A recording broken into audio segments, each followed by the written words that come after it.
चीज़ें आपको आनंद, शांति और सुख की नींद नहीं दे सकती है। सुख की नींद केवल परमेश्वर ही देता, अपने प्रियों को नींद परमेश्वर ही देता है। बहुत सी चीज़ें खरीदी नहीं जा सकती। सुकून, शांति जिसे कहते हैं, खरीदी नहीं जाती है। मेल मिलाप परमेश्वर से आप खरीद नहीं सकते। मेल मिलाप का मतलब है शांति। जब परमेश्वर से हमारा मेल हो जाता है तो हमारे अंदर एक अद्भुत शांति आती है, अद्भुत शांति। छोटी छोटी बातों में हम परेशान नहीं होते हैं। आत्महत्या का विचार हमारे अंदर नहीं आता है, घबराहट नहीं आती, बेचैनी नहीं आती है, तकलीफ नहीं आती है, क्योंकि उसकी उपस्थिति कहीं और नहीं, हमारे अंदर है। उसने ये इच्छा जाहिर की कि मैं तुम्हारे अंदर रहूँगा, तुम्हारे अंदर बसूँगा, मैं तुम्हारे अंदर चला फिरा करूँगा। है ना? कैसे आप खड़े हो जाते, उत्साहित होते। इस पर विश्वास करो, उससे बोलो, आपने कहा है मुझे कि मैं तुम्हारे अंदर होऊंगा, तुम्हारे अंदर बसूंगा, मैं तुम्हारे अंदर चला फिरा करूंगा। हालेलुया। पहले हमें जानकारी नहीं थी, पर आप जब इस स्थान पर आते हो तो आपको जानकारी मिलती है कि परमेश्वर बाहर थोड़ी ना है, प्रभु इस यहाँ थोड़ी ना है, वो हमारे अंदर है। हम सब आते हैं तो हमारे यहाँ पर परमेश्वर की महिमा हम करते हैं। बहुत सी ऐसी गलतफहमियों में हम रहते हैं। छुटकारा सोने और चांदी से नहीं है, छुटकारा बकरे और भेड़ों के लहू से नहीं है, छुटकारा धन से नहीं है। छुटकारा मृत्यु से, अधोलोक से, नरक से, पाप में स्वभाव से, पाप की आदतों से, पाप की गुलामी से कोई और नहीं छुड़ाता। यीशु मसीह का लहू, बेशकीमती लहू, बहुमूल्य लहू, बेशकीमती लहू, निर्दोष लहू, पवित्र लहू। हालेलुया। जिससे शैतान डरता है, जिस लहू से हम छिपे रहते हैं, कोई मंत्र नहीं चलता। आप मुझे बताओ, कौन धनी है इस संसार में? कौन है धनी? जिसके पास सोना, चांदी, हीरा, मोती है ना?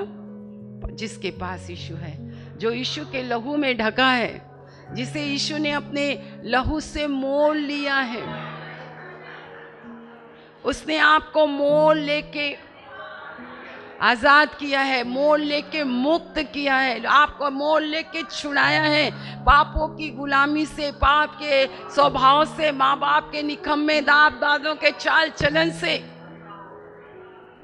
परमेश्वर का धन्यवाद हो। सचमुच में अगर यीशु ना होता तो क्या होता? उसके अनुग्रह के लिए हम बहुत धन्यवाद करते हैं। हालेलुया।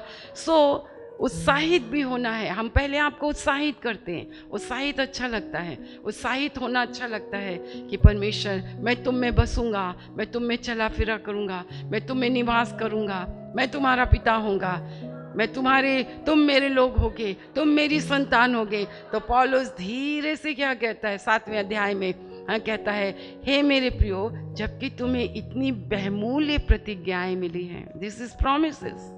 ये प्रॉमिस है आपके और मेरे लिए, पर उसके लिए एक कंडीशन है, शर्त है। वहां पर हम उसको भूल जाते हैं, और ये शर्त इतनी कठिन नहीं है।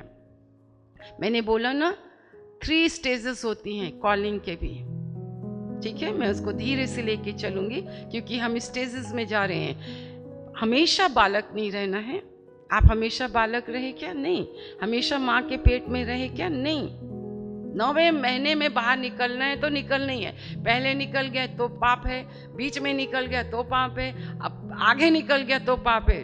हमेशा बालकों का स्वभाव नहीं रहता है, हमेशा बालक का स्वभाव नहीं रहता। 56 साल के बोले तो कैसे लगेगा?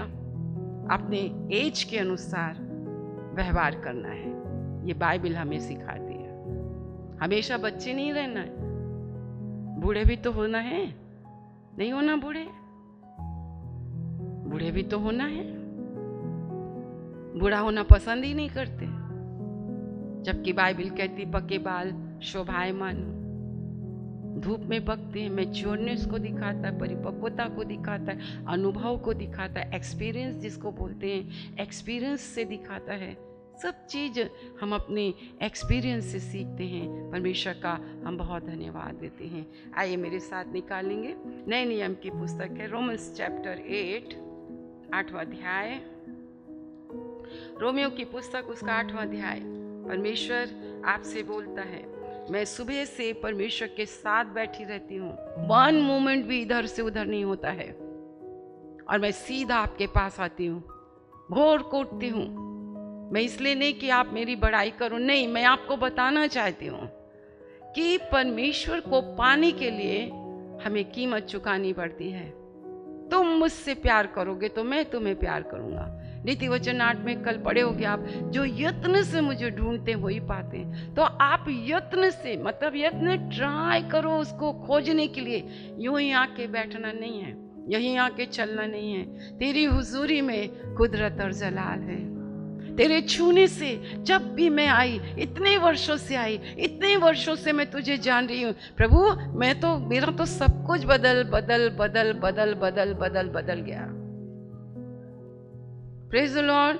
हमेशा परिवर्तन के लिए आप तैयार रहें, क्योंकि परमेश्वर की यही इच्छा है कि जिस स्थान से आदम ने आपको गिराया, परमेश्वर आपको उसी स्थान में लेकर आना चाहता है। ना तो आपने पहले पाप किया, ना तो आज आपने आज्ञा मानी, उसके द्वारा तुम गिर गए, इसके द्वारा तुम उठ गए। Clap for the Lord. हजम नहीं होता, संसार के लोगों को ये शिक्षा हजम नहीं होती है, परंतु थैंक गॉड कि उसने आपके कानों की खुजली और मैल को दूर करके उसने आपको समझ दी। आपने उसको, ना पहले आप पापी थे ना आज्ञाकारी थे, एक गिरा तो सब गिर गए। ना तो आज आप आज्ञाकारी हैं, पर एक आज्ञाकारी है, तो उसके द्वारा मैं भी आज्ञाकारी हो गई। मैंने जब गिरावट को अपना लिया तो मैं उठाए जाने को भी मैं अपनाती हूँ। This is gospel, this is good news. इसी को सुनने के लिए हम बार बार आते हैं। तब हम कहते हैं, यीशु अब तू मेरी जिंदगी का केवल तू ही सहारा है, तू मिला मुझे, हाँ तू मिला मुझे, यीशु मिला मुझे, यीशु मिला मुझे, यीशु ने छुआ,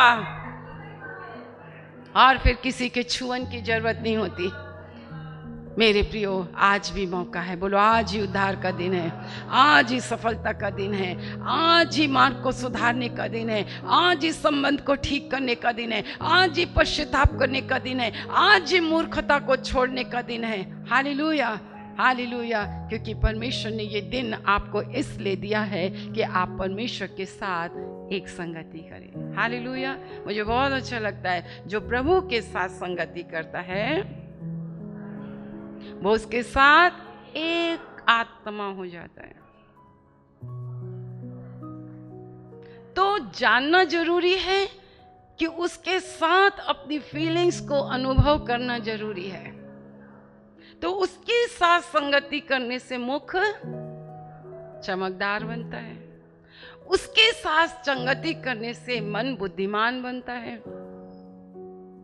फिर मूर्खता की बातें तो नहीं। आज पूरे संसार में ये शिक्षाएं हैं, गलत शिक्षाएं हैं। तुम परमेश्वर की संतान हो, जैसे अभी आप परमेश्वर की संतान हैं, तो परमेश्वर के गुण भी हमारे जीवन में होने चाहिए।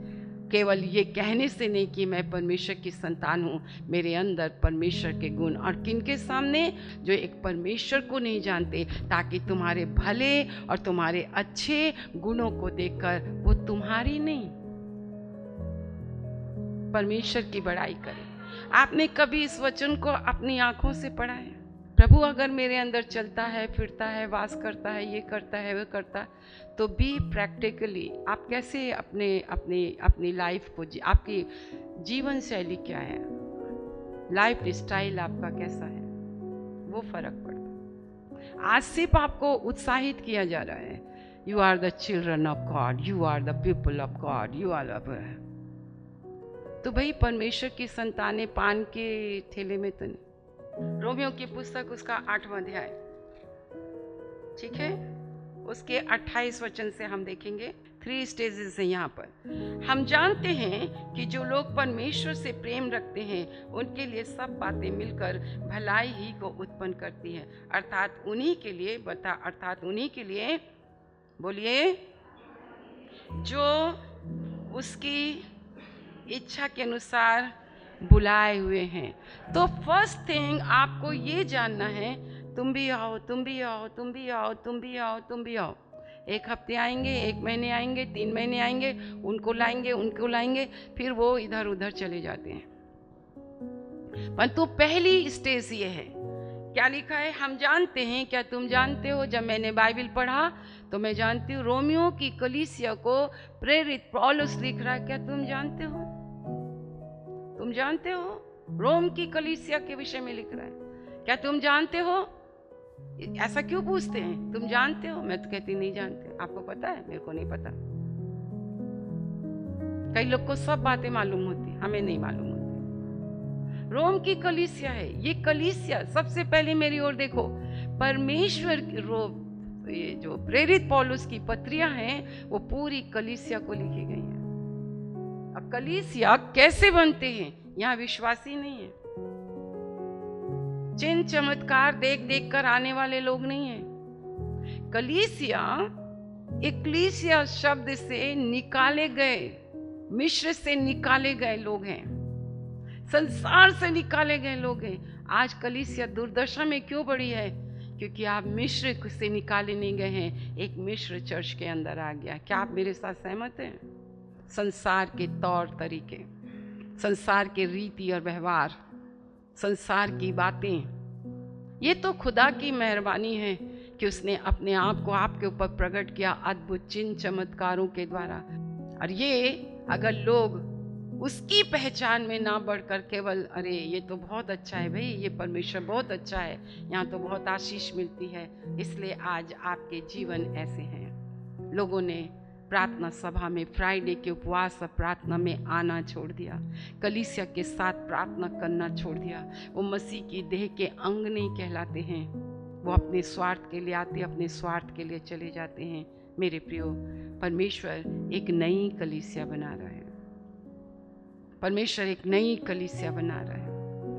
चिन्ह चमत्कार प्रमाणित करता है कि तुम जानो कि मैं हूं। और पौलुस रोमन्स की कलीसिया को कहता है, क्या तुम जानते हो? क्या जानते हो कि जो लोग परमेश्वर से प्रेम रखते हैं उनके लिए सब बातें मिलकर भलाई ही को उत्पन्न करती हैं, अर्थात उन्हीं के लिए जो उसकी इच्छा के अनुसार बुलाए हुए हैं।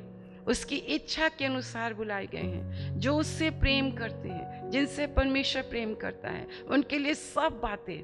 मेरा पति मर गया, इसमें परमेश्वर की भलाई है। मेरा बच्चा मर गया, इसमें परमेश्वर की भलाई है। मेरी नौकरी चली गई, इसमें परमेश्वर की भलाई है। मेरा ये हो गया, इसमें परमेश्वर की भलाई है। बस छूट गई, मेट्रो छूट गई, ये छूट गया, वो छूट गया, इसमें मेरे परमेश्वर की भलाई है।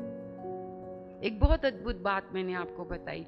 एक पास्टर, हमेशा पास्टर घरों में विजिट करते हैं, बहुत कम लोग होते हैं जो ग्रहण करते हैं, आदर करते हैं। और पास्टर उनको हमेशा सिखाता, जो परमेश्वर से प्रेम करते हैं उनके लिए सब बातें मिलकर भलाई को उत्पन्न करती हैं। कोई भी बातें बोले, नौकरी छूट गई, कोई बात नहीं सिस्टर, परमेश्वर की भलाई हो। पता मर गया, कोई बात नहीं सिस्टर, परमेश्वर का धन्यवाद हो। ऐसे बोलते रहते सब बातें मिलकर भलाई को उत्पन्न करती हैं। तो एक बार उनके बच्चे का हाथ कट गया तो वो बहुत परेशान, कोई बात नहीं, इस बात के लिए भी हम परमेश्वर का धन्यवाद करते हैं।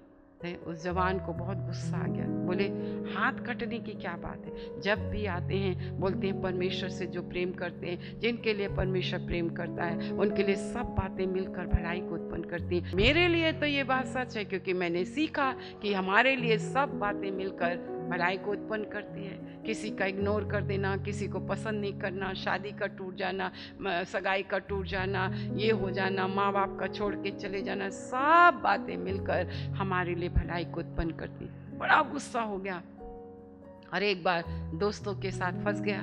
जब फंस गया जंगल में तो वहाँ पे बलिदान चढ़ाने के लिए अच्छा बकरे की ज़रूरत थी। बोले और नर बकरा की ज़रूरत थी, वो बकरे की ज़रूरत नहीं थी, जानवरों की। उसने कहा पकड़ो इसको, पूरी तैयारी कर लिया उसको। बोले छाटो छाटो, तो बोले एक उंगली कट गई। बोले ये क्या उंगली कटी को थोड़ी ना चढ़ाएंगे। तब उसको उस पास्टर की बात याद आई है कि जितनों से परमेश्वर प्रेम करते हैं उनके लिए सब बातें मिलकर भलाई को उत्पन्न। ये दुख रूपी अग्नि, ये परीक्षा जो आपके जीवन में है, जो सब कुछ आपके हाथों से चला जा रहा है, चला जाएगा, सब बातें मिलकर भलाई को उत्पन्न करेंगे। ये रोग, ये बीमारी भलाई उत्पन्न करेंगे। क्योंकि जब पेट भरता है ना तो बहुत नींद आती है, जब बैंक में बहुत पैसे होते हैं ना तो भरोसा टूट जाता है। जब नौकरी होती है ना तो टूट जाता है। समझ रहे हो ना? जब रोज की रोटी रोज चाहिए,